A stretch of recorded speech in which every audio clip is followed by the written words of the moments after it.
Drake's Island sits in Plymouth Sound, around 500 metres from the mainland. The island is just 6.5 acres and around 250 yards wide at its broadest point, and you can actually reach the island by boat in just 10 minutes. Its name refers to Sir Francis Drake, a problematic figure often lauded for his circumnavigation efforts. Much of the praise for this overlooks his role in the early slave trade, the violence to indigenous communities brought about by his expeditions, and the fact he was a privateer, or a state-sponsored pirate. Luckily, he also has very little to do with Drake's Island itself. So when looking for the island's ghost stories or legends, we actually have to look to the island's role in English defences from the Tudor period onwards. We're talking secret tunnels, protective military spirits, and the inevitable White Lady. Let's explore some of these stories in this week's episode of Fabulous Folklore. Hello there and welcome to Fabulous Folklore, the podcast for all things folklore, occult and just a bit weird. I'm your host, Icy Sedgwick, blogger, fantasy author and your guide into these rather mysterious realms. I've got some rare things to show you, so come on in, take a look around, but be careful not to touch anything. These things sometimes bite. Well, hello there and welcome back to Fabulous Folklore with me, your host, Icy Sedgwick. We are starting off our second go of the folklore of islands. I thought I'd do this one because there are just so many islands with quite a lot of interest and folklore attached to them. And I did actually have 4 requests come in for islands. So I thought, well, we've got 4 weeks left in November, might as well do them now. And this first one came in a while ago, and I will admit I should really have looked into a little bit more before I chose it, because someone said, I know you've done Francis Drake before because I did do the legend of Drake's Drum many episodes ago. And they were like, but could you do Drake's Island? Because I'm sure there's lots of folklore about that as well. And I googled it to just check that there was. And of course there was lots of websites with like legends of Drake's Island. So I said, yeah, cool, no problem, I'll do that. And then when I actually started looking, there's actually not as much as you would expect. So I had to do a little bit more digging for this one, just in order to actually find anything that might be vaguely interesting or relevant. But I have still managed to come up with some stuff that I think you'll probably find quite interesting. I do know Francis Drake is a problematic figure, and people outside of Britain do have a very different relationship with him. So in no part of this episode am I going to go, oh my god, he was a hero, because he wasn't. He's just basically in it because the island ended up getting named after him. And there is one thing related to him, but that's later on in the episode, and he doesn't really come out of that particularly well either. So if you are outside of the UK, or you are in one of the communities that were affected by him turning up, then rest assured, this is really about a rock in the water more than anything else. So hopefully that will set people's minds at ease. And on that note, it's probably worth exploring a short version of the island's history to better ground ourselves in our environment. So a chapel existed on the island which Walter de Valetord gave to Plympton Priory in 1135. Dedicated to St. Michael, the chapel gave the island its original name, St. Michael's Island. The chapel was rededicated to St. Nicholas sometime between 1135 and 1549. The choice of these two saints is certainly an interesting one, because St. Michael is the patron saint of the military, the police, firefighters, grocers and even banking, which is a bit of a weird Venn diagram. Meanwhile, St. Nicholas is the patron saint of sailors, children, unmarried girls, merchants and pawnbrokers. Given the island went on to become a fort, St. Michael makes sense, while the island was also the site of shipwrecks, making St. Nicholas an obvious choice. That is a bit of a digression. I just thought it was quite interesting to explore the island's original name before it ends up with its more common name now. Between 1377 and 1399, King Richard II ordered the construction of a customs house on the island. Most merchants who passed by the island dealt in timber, iron, canvas, pitch, salt, hemp and fish. It only gained its current name in the late 16th century after Sir Francis Drake. Eventually, its location gained strategic importance, and Plymouth handed the island to the state in 1583 to build fortifications on it. At that point, the chapel then gets demolished, which I think is a bit of a shame. In 1661, the island became the state prison, a role it fulfilled for the next 25 years. Its position also saw it become the final resting place of ships. For example, in 1760, a storm dashed the battleship Conqueror to pieces on the rocks. The island's military use waned, and the Ministry of Defence removed the remaining guns in 1956. You do get quite a lot of people clamouring to be able to actually visit the island because it had been off limits for so long. And while an adventure centre started on the island in 1963, a covenant prevented any meaningful commercial development. Various buyers have tried to do something with it, and the island was up for sale in 2024, having originally been bought for £6 million in 2019. I couldn't find out if the island actually was bought in 2024. A lot of the articles seem to kind of stop at that point, but there we go. So, the first myth. Certain types of places do attract legends of secret tunnels. Monasteries and convents would be one, and military sites would be another, and Drake's Island is no different. So the myth in this case claims that someone built tunnels to link the island to Plymouth Hoe. These allowed those on the island to reach the mainland for supplies. While tunnels do exist beneath the island itself, tunnels to the mainland haven't been found.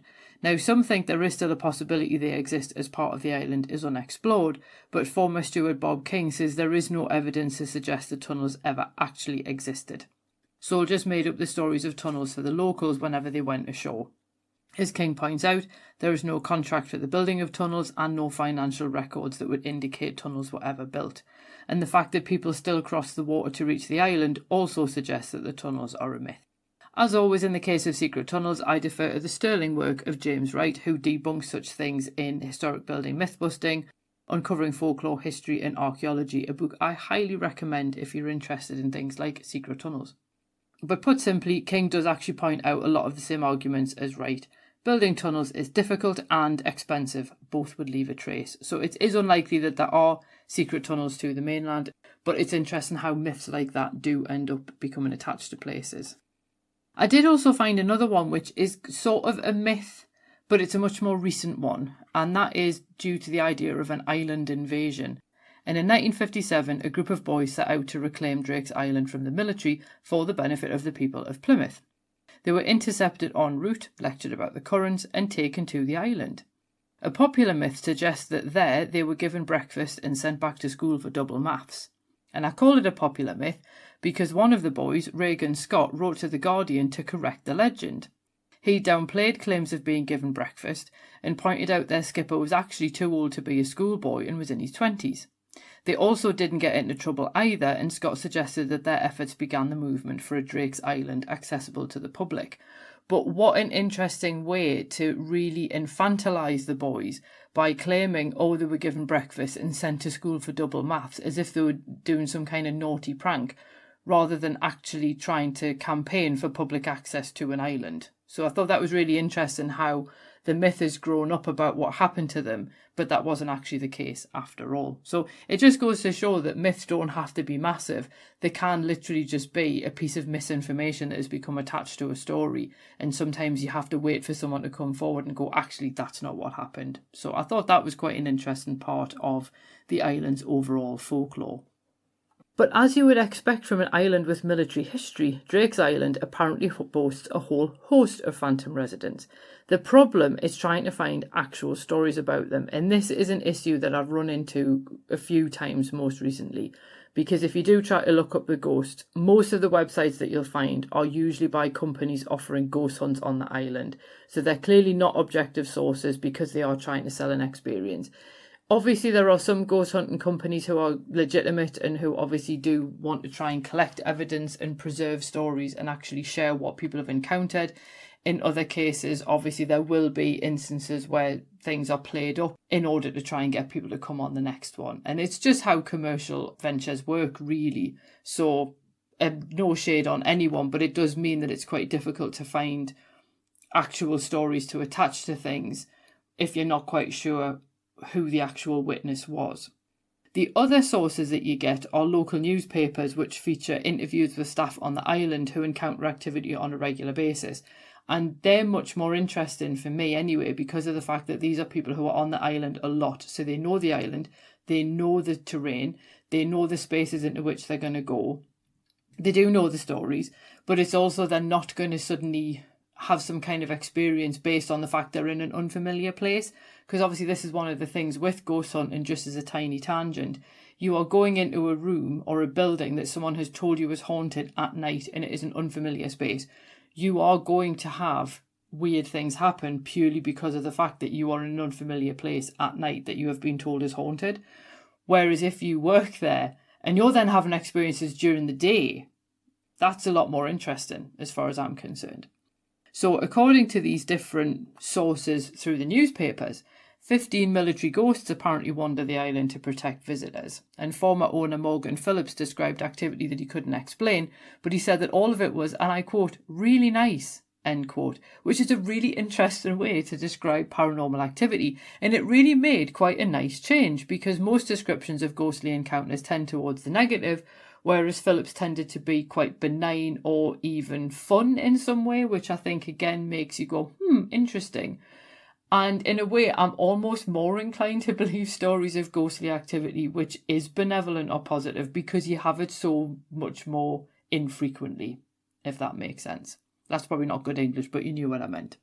Meanwhile, Kathy Gillespie, an island steward, reported some of the ghostly activity on the island to Plymouth Live, and she explained the haunting is more mischievous than nasty. She described things like batteries ejecting themselves from security guard torches, or visitors reporting having their bottoms pinched or bra straps pinged. Very few of the incidents she described sounded in any way scary or unsettling. The word that really comes to mind to describe a lot of them is annoying. And I think there's definitely more of a trickster element to a lot of what's going on, rather than anything necessarily malevolent, which is interesting. Gillespie even reported saying good morning as she walked around the island to ensure a good day. She actually describes the entities as spirits or energies rather than ghosts, but she says they make their presence felt through footsteps or whistling, although that could obviously just be how she perceives them. One entity in the governor's house apparently sings, which again doesn't sound especially threatening. Elsewhere, people smell roses, although none actually grow on the island. And I'm always fascinated by phantom sense, because it's quite easy to misperceive something that you've seen, like something out the corner of your eye. Really easy to misperceive that. Really easy to misperceive a sound, because obviously your brain is wired towards pattern recognition. So you're wired towards seeing figures because we're humans, so we look for other humans. We're wired to hear language because obviously that's how we communicate. But to missmell something is really, really difficult to do. So for people to smell roses when there aren't any, that again is quite an interesting point. Now, inevitably, the island boasts a white lady, although no one actually knows who she is. The figure does actually appear in a photograph taken by the ferry captain. In the photograph, somebody is indoors. It looks like they're in one of the tunnel spaces. And this is an island employee. And according to her, she felt the urge to leave the room in which she was in, feeling as though someone was touching her. Now, this was a room she was really, really familiar with. And as she hurried out of the room, the captain photographed her leaving. And if you look at the picture, there is something that looks a bit like a white blur, like a woman reaching out towards her. We obviously can't authenticate the photograph and all that kind of thing, so there are obviously still some questions hanging over it, but still, it is put forward as evidence of a white lady. Now, theories abound that the white lady is Mary Newman, Drake's first wife, and they married on 4th of July 1569 at St Budo Church in Plymouth. Now, he obviously left to go and set sail, and Mary died before he returned. So people then point to that being the reason why she haunts the island. Now, there is very little evidence, to the extent there's almost no evidence, to suggest that the Drakes ever spent time on the island, which would then make you wonder why on earth would she be haunting it. But there are obviously still tales that Mary is around, and apparently you can tell that she's close if you smell violets. I'm not really sure how anyone would know what scent Mary wore in life, so again, I'm a little bit dubious about that one. But I think it is that temptation whenever you come across something like a white lady or a grey lady to try and figure out who they are, because that then helps you to work out why they're there. But other than Mary dying before Drake returned, there doesn't seem to be any evidence for why a white lady would be on the island. Now, I did say in the introduction that there are no real links with Francis Drake, but I did say that there was one piece of folklore that does involve him and the island, but also the mainland as well. And this is the one where he doesn't really come out of it particularly well. But rumours of his practice of witchcraft and sorcery saw him apparently do a whole range of things. Yet the act that apparently earned him eternal condemnation was that he supposedly accepted the help of the devil to extend Buckland Abbey. Now, there's actually no evidence that any extensions or renovations were made while he lived there. But let's not let the facts get in the way of a good story. But because of this help that he supposedly accepted, Drake is condemned to drive a black coach across Dartmoor between Tavistock and Drake's Island. Headless horses pull the coach, while headless dogs run either before or after it. According to the legend, any dog that hears the hounds barking will die, and if a human hears the coach coming, they need to throw themselves on the ground and cover their eyes. It is unclear what Drake does when he gets to Drake's Island, or indeed what purpose the punishment is supposed to serve. But Devon boasts other tales of phantom coaches, and there is a whole episode about phantom coaches, and other upper-class people, particularly in Devon, face a range of post-mortem punishments for their deeds in life. So it's far more likely that someone simply conflated one of those legends and Drake to create this hyper-local version.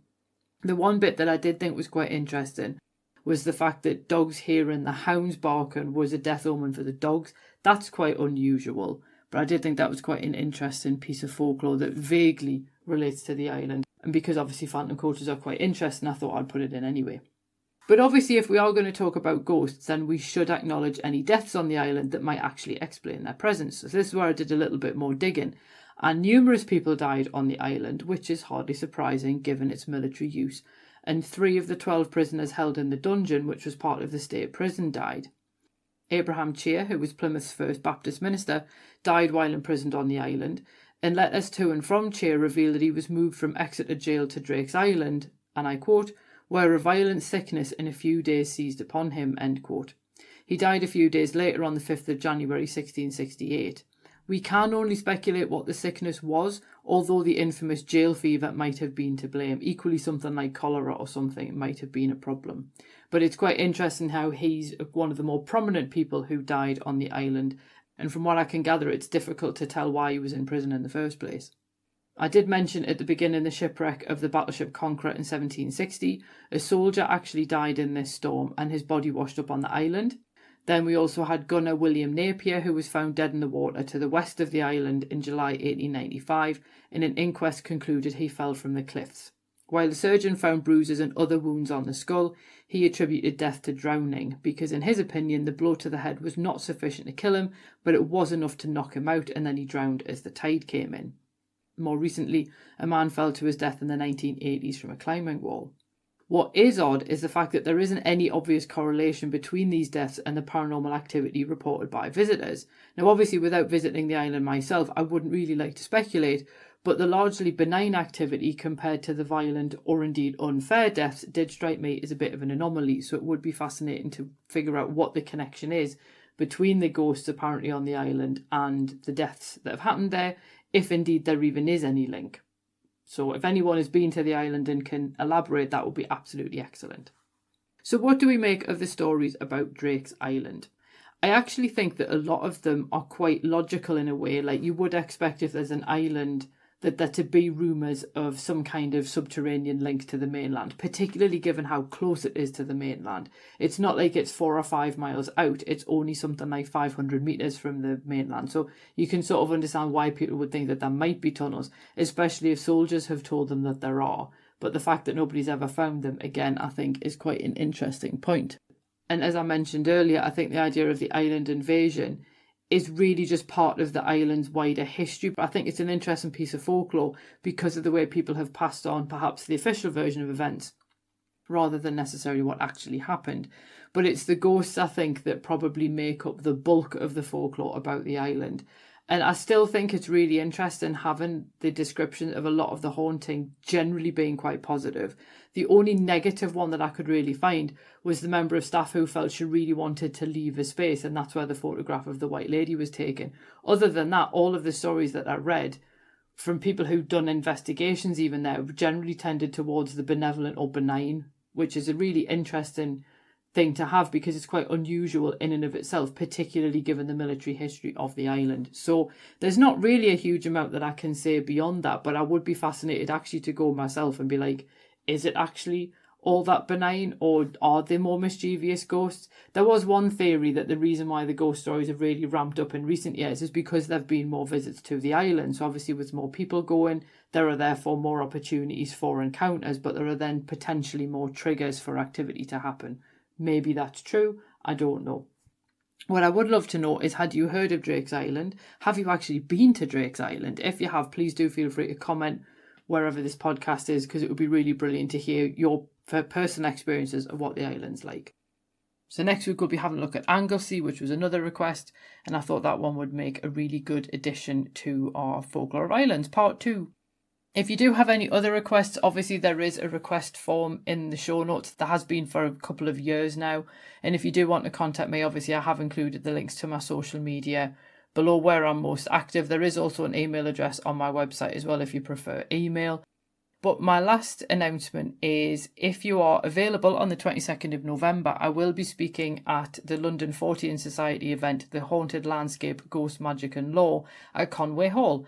And I'm going to be doing a talk about the bar guest, one of my favourite figures from Northern English folklore. And the event is from 10 a.m. till 5 p.m. It is in person, but it is also online. And you all know how much I love a good online event. And I think that in terms of accessibility, more events should be hybrid. So I'm very, very glad that this one is. So if you can't get to London, that's fine. You can watch it on your computer. And you'll also get the replays back to then watch if you can't make it on that particular day or you need to duck out or something like that. The link for the tickets is in the show notes, but it would be lovely to see you either in person or virtually. But either way, there's a really, really good lineup as well, because like Tabitha Stanmore's going to be there, Mark Norman's going to be there, Jeremy Hart's going to be there, and many, many others. So I'm going to just be fangirling at tons of people in between the talks as well. So that's going to be hilarious. But anyway, it would be lovely to see you if you can make it. And I hope if you do watch it online that you do enjoy it. One thing I would say is it's almost impossible to take a decent photo of me because I pull so many facial expressions. So if you do watch the online one and you manage to screenshot any of the bits of me talking, please do feel free to tag me in them on social media, because I'd love to see what weird facial expressions I've pulled in the pictures, just because it's become a bit of a thing. But anyway, that is also the last talk that I'm going to be doing in 2025. So if you do want to see me speak live, that is the time to do it.